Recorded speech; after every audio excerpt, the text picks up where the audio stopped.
My big idea I want to talk about is the Church of the Latter-day Player. Perhaps you're a member, or perhaps you've noticed sons and daughters signing up. You see, video games are the next big religion. Perhaps you've noticed it too. Zealous crowds of followers, swarming to video game events, keen and eager to hear news about the latest games, spending time and social space on games together, investing in technology, in the fabric of their new religion, carrying with them totems in their pockets. These believers are as committed to their faith as you or I. They have their own pulp paperbacks, books that exist not because of their authorial content of the story they're telling, but because they give the gamer a chance to revisit a world that they hold dear. Perhaps this is familiar. They have their own niche music, albums and orchestral scores that exist not because of their musical quality, but again because they give the gamer a chance to be reminded of a world that they have experienced and enjoyed together. Perhaps this is familiar.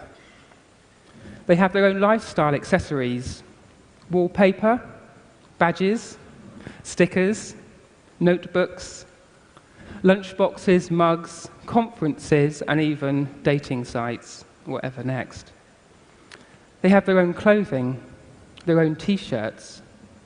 Perhaps this is familiar. But more than any of this, it's a sense of in and out, of gamers and non-gamers. Who here has been born into the world of the player? You may think you have, but have you really? Do you really have a genuine relationship with video games? Can you pull off a headshot? Can you strafe circle a boss? Can you melee attack a grunt? Do you, like Kevin Butler, stay up until 4 a.m. to win a trophy that isn't real, but is? Can you distinguish Master Chief from Master Chef? Do you know that all your base are belong to us now? Could you pick out the N64 kid in a crowd? A true gamer could tell in an instant whether you're really part of the gaming faithful or whether you are just an interloper. Religion, Wikipedia says, is a collection of cultural systems, beliefs, worldviews that relate humanity and spirituality and sometimes moral values. Many religions have narratives, symbols, traditions, sacred histories that were intended to give meaning to life. All of that applies to my church as a latter-day player. But aren't video games just about fun? I can hear you asking. Well, they are about fun, but in a certain way. They're about fun in the same way that painting a picture is about putting pigment on a page. They're about enjoyment in the same way that prayer is about stringing words together. Listen to Roger Ebert describing the experience of these things. Anyone who has ever painted or drawn knows the experience of dropping out of the world of words and time. A state of reverie takes over. There is no sensation of the passing hours. The voice inside our head that allows us to talk to ourselves falls silent. There is only color and form and texture and the way things flow together. This is the experience of playing a video game, not graphics or sound or quick reaction times. It's this that drives my video gaming faith.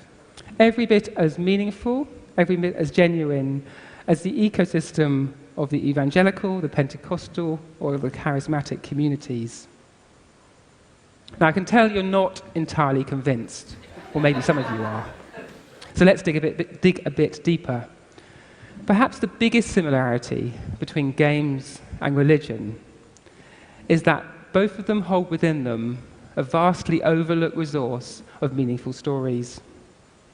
Video games' pool of stories may be younger, but with a voracious appetite, and millions of pounds every year, it is growing deeper and wider. Like faith texts, games are only enjoyed by a very narrow portion of society. But like those texts, they too hold within them the very stories we need and our children need to make sense of life, but are largely overlooked. That's why I really like that Roger Ebert quote. It gets to the heart of what a video game really is. More than excitement, more than adrenaline, and more than violence.